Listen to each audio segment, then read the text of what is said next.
Personal na binisita ng online host na si Mama Loy Villarama ang Queen of All Media na si Kris Aquino sa tinitirhan nitong bahay sa isang beach resort.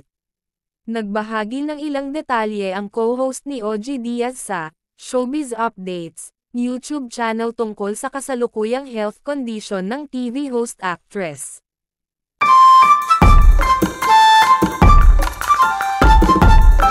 Ani Mama Loy, patuloy pa ring nagpapagaling si Kris sa kanyang mga karamdaman, partikular na sa 10 autoimmune disease na nagpapahirap ngayon sa kanya. Ani Mama Loy, patuloy pa ring nagpapagaling si Kris sa kanyang mga karamdaman, partikular na sa 10 autoimmune disease na nagpapahirap ngayon sa kanya. Love love love KCA at Kris Aquino and Beam Vitamin C is working for her. She is in a safe place by the beach. Nahihirapan pa rin pero lumalaban, wag po maniwala sa mga clickbait at fake news, let's keep on praying for her po, ang inilagay na caption ni Mama Loy sa kanyang IG post.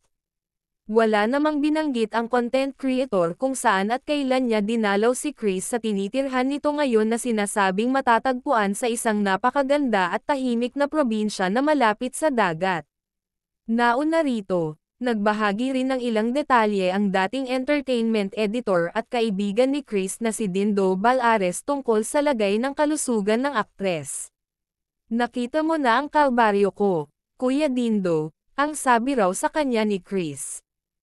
Hindi man sinasadya ni Kris, binigyan niya ako ng biggest lesson sa buhay na ito habang inaalagaan siya, sabi pa ni Balares. Maraming na rin kasi ngayon ang nagpakalat ng mga balita tungkol kay Kris Aquino na ito ay pumanaw na.